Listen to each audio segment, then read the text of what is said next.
I'm still worried about Dragon Age Dreadwolf. I mean, Dragon Age the Veilguard. Over the past month, we've seen a flurry of news about the upcoming game, which is now slated for a fall 2024 release date. To be fair to BioWare, some of this news has me cautiously optimistic about my long-awaited return to Thedas, and I will be giving those positive elements their time in the fade wherever possible. But much of what I saw left me concerned, or perhaps worse, feeling like the franchise has lost its way. The first major nugget to drop was the Companions trailer, which unveiled the 7 members of the Found family we'll be fighting alongside in our latest journey, a group BioWare believes in so strongly that they've elected to rename the game after them. The trailer was met with instant and unanimous derision from just about everyone due to its Fortnite-esque animation and MCU-style humor. I shared these feelings. While it was good to see Varric back, though I can't say I'm the biggest fan of his overgrown 5 o'clock shadow, as well as Scout Harding, who was at the top of my list for potential companions for the game, it just seemed far removed from what we've come to expect from Dragon Age. But upon reflection, most of my concerns were mitigated by the fact that this is quite often the case with BioWare's cinematic trailers. None of them were an accurate reflection of what the game ended up being like. So while everyone's concern for the style and tone is certainly warranted, I was at least able to rest easy knowing that if the past is any indication, then the final product likely won't end up being an abomination that looks like Fortnite and sounds like the Avengers. To BioWare's credit, one positive thing about the trailer is that it does seem to understand one of the core appeals of Dragon Age: the companions. As different as the 3, soon-to-be 4 games are, the one thing that unifies them is the importance of your friends and allies. At the end of the day, Dragon Age isn't just about corrupted gods, or political debates about the rights of magic users. It's about saving the world, or just your community, in the case of Dragon Age 2, with your found family. It's about the camaraderie and relationships between your player avatar and these misfits, these rejects, these outcasts and goofballs. So while I wasn't a fan of the style or the tone, the fact that BioWare opened their summer reveal with the game's companions did make sense to me. Even if the content itself was a misfire, the message struck home. No matter what changes they made to the gameplay, Dragon Age is still going to be about your character's bond with the hooligans they're attempting to save the world with. All of this is reinforced by the title change. Veilguard is far from the best subtitle for a video game I've ever heard. It works fine for the name of an in-game organization, but for the game as a whole, it leaves a lot to be desired. It doesn't roll off the tongue. It clunks. But just like with the trailer, though it doesn't hit the mark, I do get what they're going for here. Once again, they're trying to emphasize the importance of the companions over and above everything else, something BioWare themselves mentioned in their press release announcing the change. So, for the second time now, we've got subpar content delivered for the right reasons. Forgivable own goals made with the best of intentions, which makes the extended gameplay reveal all the more confusing, because, to me, it seemed to be the opposite. Good content delivered in a disappointing package. Starting with what worked for me, as a longtime fan of the series, it was awesome to see Minrathous. We've been hearing about it since Origins, and read about it extensively into Winter Nights, and I just love its dreary, rainy aesthetic, and the whole big brother, the Magisters are always watching you vibes I get from this floating citadel, which I'm guessing is basically the Imperium's nod to the Black City and the Fate. If so, it's simultaneously one of the boldest and most metal things I've seen in a fantasy property. But that's no surprise. Even as Dragon Age has changed, for better and for worse, the writers have continued to do a top-notch job. David Gator, the lead writer, has moved on, and Mary Kirby was laid off in what remains a bullshit move by whoever's responsible. But the folks who are left, like John Epler and Patrick Weeks, have some incredible chops. So the world building is still there. But it's when the actual combat kicked off that the issues set in, at least for me. On its own, there's nothing inherently wrong with this combat.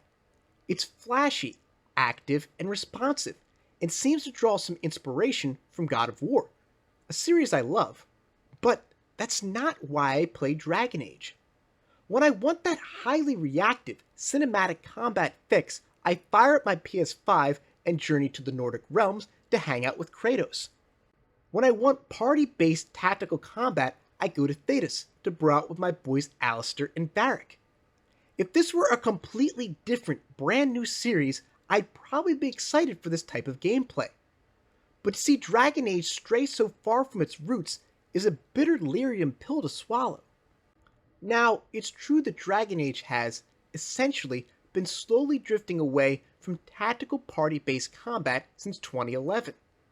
Dragon Age 2 took some big steps in that direction, while Inquisition brought back some elements, like the tactical pause, while adding in some features that were less than ideal, like the overall grinding and MMO feel of its quest design. But what we see here with Veilguard isn't a step away from what we're familiar with, nor an attempt to throw a fresh coat of paint on an old suit of armor. It's a huge leap in a different direction, into a completely different genre of game. As shown in the reveal, you will be able to pause the game in combat to issue commands to your party members and use abilities, but this feels like a concession to try and placate those of us upset about the drastic changes. Given the genre shift, I'm having a hard time imagining these features being as useful as they once were, which significantly diminishes their impact. This dramatic shift in combat is especially strange when you consider the state of video games right now. CRPGs are having a major renaissance. Disco Elysium helped remind mainstream audiences of their narrative potential. Baldur's Gate 3 won Game of the Year while employing a traditional CRPG style in both its story and its combat. And in the height of irony, Greedfall 2 is abandoning the very same type of combat we see in Veilguard in favor of a style consciously modeled after Dragon Age Origins. It's bizarre to see BioWare trying to hide from the roots while other studios are taking the seeds of the Dragon Age tree and planting fresh games of their own. More than the Companions trailer, with its many misfires, it's this that makes me worried that BioWare is out of touch. Of course, it's worth mentioning that this might simply be the directive EA wanted for the game, and that the studio's hands are tied. Most companies would see this change as a huge risk, and fear alienating their core audience. But it seems that EA and BioWare have concluded that their core audience is into Dragon Age for the lore and the story, not the gameplay, and that as long as the narrative is strong and the reveals about the history of Thedas answer some questions while raising new ones, the people who've waited patiently for this game will be satisfied. They're probably right about this. As someone who's watched plenty of videos from Jackdaw and Gildatharin and read every one of Novalessa's incredible posts, I am dying to know what's next for Solus, the Evan Uris, and the Titans. And I know I'm not alone in that regard. But I think it's ridiculous that EA and BioWare are using this fact, this profound interest in the story and lore from their fan base, to cover for their attempt to turn Dragon Age into something different. Dragon Age fans have stuck by this franchise for 10 years, despite multiple reboots to Dragon Age 4, and through the countless changes they've already made to the gameplay. They deserve better. They shouldn't be watching every trailer with trepidation, wondering if the final product will be something they'll actually enjoy. With that said, I really do hope I end up being wrong.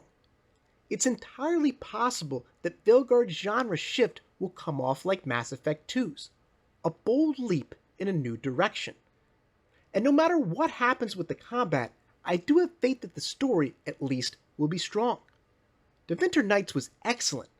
Many of these companions come from that collection, and if this figure here is Gil-Anan, oh boy, then chances are we're in for some Lovecraftian horror elements we haven't seen since Origins. For a tease at what's coming if it is indeed her, I'd recommend checking out The Horror of Hormak, which is far and away the the best story from that book. And as I wrap up and post, it looks like they have indeed confirmed that it is Gil-Anan. So yeah, get ready for some crazy Cthulhu shit, guys. I just really hope the narrative arrives in a package worth playing. But as it stands, I feel like it's going to leave us longtime fans wondering if the Dragon Age we fell in love with is well and truly gone. Thanks for watching. Huge shout out to all my silver and gold tier YouTube channel members and Patreon subscribers, including James Pruitt, Corey Matson, Gustavo Balabi, Lil Caesar, Reed, and Pathonian, who get early access to these videos thanks to donations of $5 to $10 a month. See you guys next time.